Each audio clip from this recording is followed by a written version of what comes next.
Hi guys, it's me Terry of the Yarnjoy podcast. Welcome back to Vlogtober day number 2.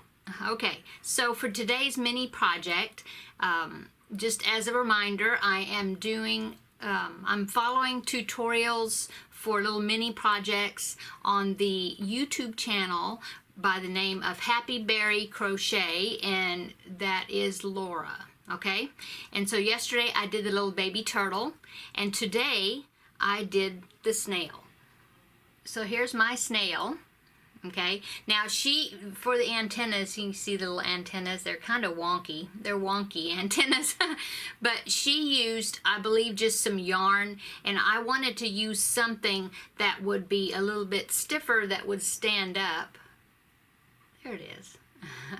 So what I used is a twisty tie off of like you get like on a loaf of bread, and I just stripped the little paper that was on the wire to just expose the wire. See that? And then I tried to kind of curl the ends a little bit, and now I did trim it. It's not a full piece of the twisty tie. I just kind of stuck it in there and thought, okay, this is tall enough, and clipped it off. But anyway, they're a little wonky, but I think they're cute, and they do stand up. And I made it into a backpack buddy. So there you go. So that is my snail, my little mini project of Laura's at Happy Berry Crochet, and I will put in the description box below a link to this tutorial. And and I used baby yarn and a 3.0 millimeter hook. Yeah. Okay, now, yesterday I also, as part of my Vlogtober video series, I said that I would give you some, ask you some trivia questions out of this book that I got that is called Retro Trivia Puzzles, Flashbacks from the 70s and 80s, okay? Okay, so for the questions for yesterday, I was going to say last week, no. Yesterday, the first one I asked was, how many astronauts have walked on the moon? So the answer to that is 12, which was letter B of the choices. And it says between July the 20th, 1969 and December 19th, 1972, 6 Apollo missions landed on the moon. Altogether, 12 astronauts spent time on lunar soil. Okay, the next one I asked was about John Williams, and the question was, John Williams, winner of many Oscars, Grammys, Golden Globes, and Emmy Awards, and composer of some of the most recognizable film scores in history, also composed the theme music for 3 of these 4 events. Which of the following did not at one time have a theme composed by John Williams? And the choices was A, the Olympics, B, the Academy Awards show, C, NBC Nightly News, and D, NBC Sunday Night Football. And the answer is B, the Academy Awards show. It says, John Williams was originally a jazz composer and musician. He has said he loved writing music for 2002's Catch Me If You Can because he got to return to his roots. That's just a fun fact. But the answer is B, the Academy Awards show. The next one was, what color is Pac-Man? And of course, I think everybody that participated got that one right. Pac-Man is yellow. The next one is, which of the following superstars got his start on TV making guest appearances in Another World, Growing Pains, Dallas, and 21 Jump Street? And the answer to that one is C, which is Brad Pitt. And then the comment for that answer says that DiCaprio had a major role near the end of Growing Pains run, and Johnny Depp was the main attraction for 21 Jump Street, but Brad Pitt was a guest star on all of these shows. Okay. The last one I asked was about Halley's Comet, and it says that Halley's Comet last appeared in 1986. When will it be scheduled to appear next? And the answer is C, in the year 20,061. So today's trivia questions. Okay, is this one. Let's see. Another one about Pac-Man. Inky, Blinky, and Pinky are 3 of Pac-Man's 4 enemies. Who is the 4th one? Is it A, Clinky, B, Clyde, C, Dinky, or D, Steve? Which future TV star was pulled on stage to dance with Bruce Springsteen in the music video for Dancing in the Dark? Was it A, Courtney Cox, B, Callista Flockhart, C, Terry Hatcher, or D, Sarah Jessica Parker? I remember this music video. Okay, let's see. Next one. For Star Wars fans, who is the first character to speak in the movie Star Wars, and what does that character say? And this would be the first Star Wars movie that was filmed, which was A New Hope. Okay, let's see. Ooh, here's a good one. What was the original name of the Beatles? Was it A, the Quarrymen, sorry. B, the Birdmen, C, the London Boys Club, or D, the Longhairs? So tomorrow I'll give you the answers to them. Okay, and then for the last section is a Q&A, and I had asked you to comment in the description box below that video some questions for me to answer, and you were very I got a bunch of them, so I was very happy that you helped me out with that. That's wonderful. Thanks. Okay, so let's see. One of the questions, this one is from Jules House of Whips and Chains. It's her channel name, and it says, what is your crochet history? Well, like I was saying in the last video, I learned to crochet when I was a teenager. I first learned right-handed because the girl that taught me was my boyfriend's sister, who's now my sister-in-law, and she was right-handed, so she taught me right-handed, and I enjoyed it so much I went ahead and did it right-handed, but it was very awkward for me until a friend of my boyfriend, now husband's grandmother, was left-handed, and she was able to show me how to do it left-handed, and of course that made all the difference.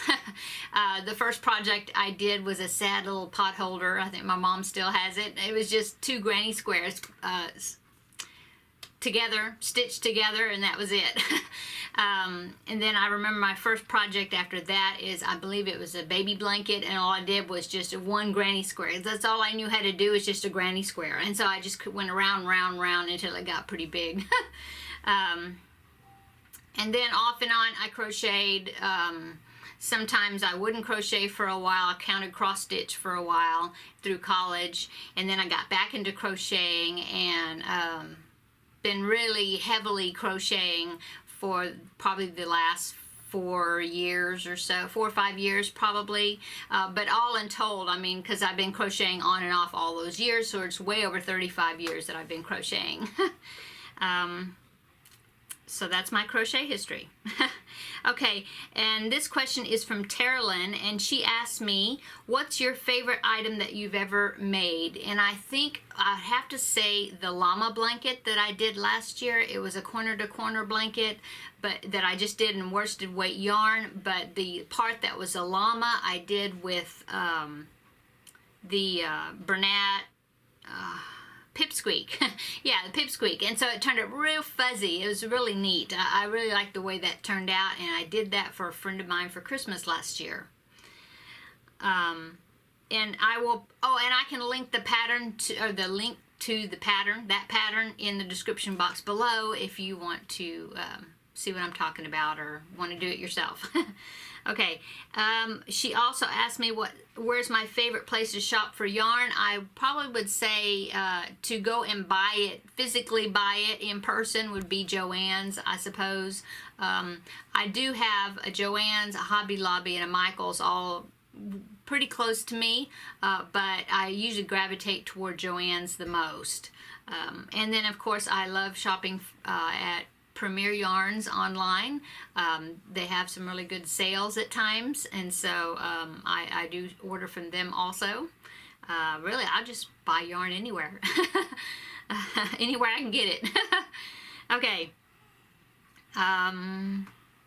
Next question is from, I'll try to pronounce your name, and I'm hoping I pronounced it right. I'm sorry if I didn't, but I think it's pronounced Evalivia, something like that, Kende. And she asked me, how many hours of crocheting do I do per day? Well, I do crochet quite a bit. I don't know, I've never really counted up the hours, but I mean, I get up pretty early in the morning, but I don't crochet until I have my coffee and get the day started or whatever.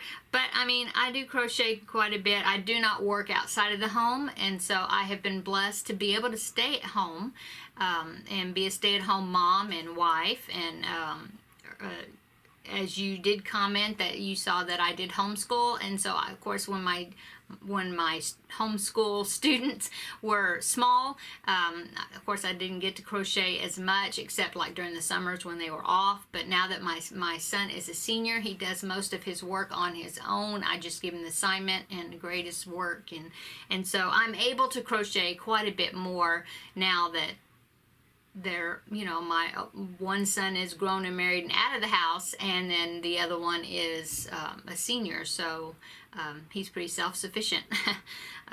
So yes, I do crochet quite a bit. Just, yeah. And let's see. Bonnie Dick is the name of the channel, and she was asking me what was on that whiteboard back there, and what it was. It's my yearly goals I wrote down, and because last year I kind of kept track of my yearly goals on that board. So at the beginning of this year I wrote them down, but then since then I ended up putting them in a notebook, and so I've been not really doing much with that. In fact, I had something hanging in front of it, and also somebody, I don't remember who it was, but somebody was asking me what happened to my wall hanging that was there. I had a banner with a hummingbird on it, and I took it down because when I put my fall decorations on the board or on the wall, that just, it looked like it was something for spring and summer, and it just didn't seem like it went, and so I took it down. So I need to put something up there. It's kind of bare, isn't it? So we'll see what I stick up there. Okay. Jackie of Hooking in Good Company. Hi, Jackie. She asked me, can we meet your husband to say hello? Well, usually when I film videos, he's at work.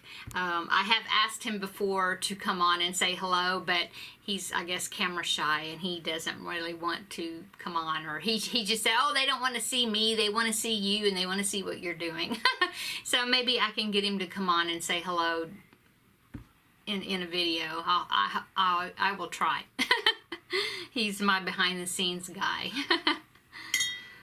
Somebody was asking me, it was Julia Mully, and she was asking me, how do you decide what to charge for your crochet items? Well, I've been known to undercharge. Well, I don't think I did, but I used to try to go by like how much material yarn I had in the project, but if I had the yarn already, then I felt weird charging them for that part, just for my labor.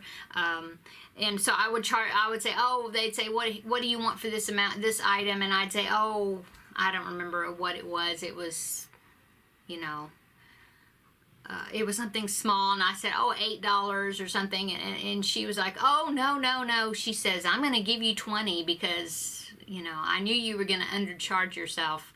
So I'm getting better. I'm getting better at it. So it depends on the size, you know, the size and how much work was done in it. Like the zebra that I made, with all the color changing, and it was a pretty good size.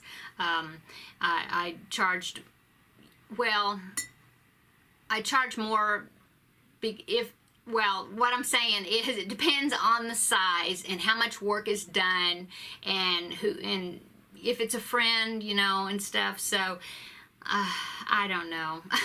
I'm not real good at that, like I said, but I'm getting better at it. I'm getting better charging what I guess I should be charging. I don't know.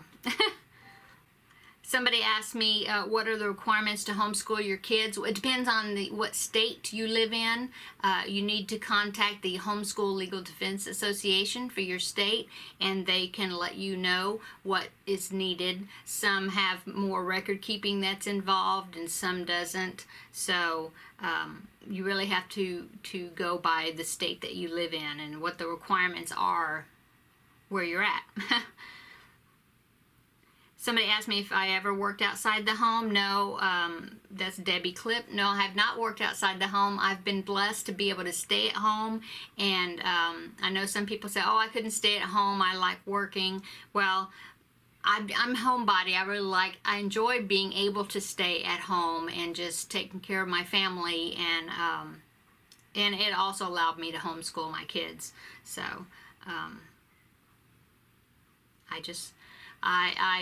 like I said, I'm very happy, and I feel very blessed that I've been able to stay at home. Somebody was asking me the blanket behind me. I'm not sure which one she's talking about. If you're talking about that granny square one right there, it's called the Squares and Rectangles Throw, I think. I'll put a link in the description box below. It's a free pattern by Red Heart, and I just use scrap yarn to do that project. And then this one over here, that one is using Lime Brand Mandala Spirit, and that is the Around the Bases blanket. Okay, so I think I'm going to quit there. I don't want this to be way too long. So I will continue on. I have a couple more questions, and I'm hoping that I will continue to get questions. So post questions below in the comments, please. And I will continue answering them in following videos, okay? So I think that's it. That wraps up Vlogtober number 2, day 2. Thanks so much for watching, guys, and we'll see you tomorrow for, you get a twofer tomorrow, because tomorrow will be the next episode of Yarnjoy podcast, plus it will be Vlogtober 3. So we'll see you tomorrow, guys. Bye.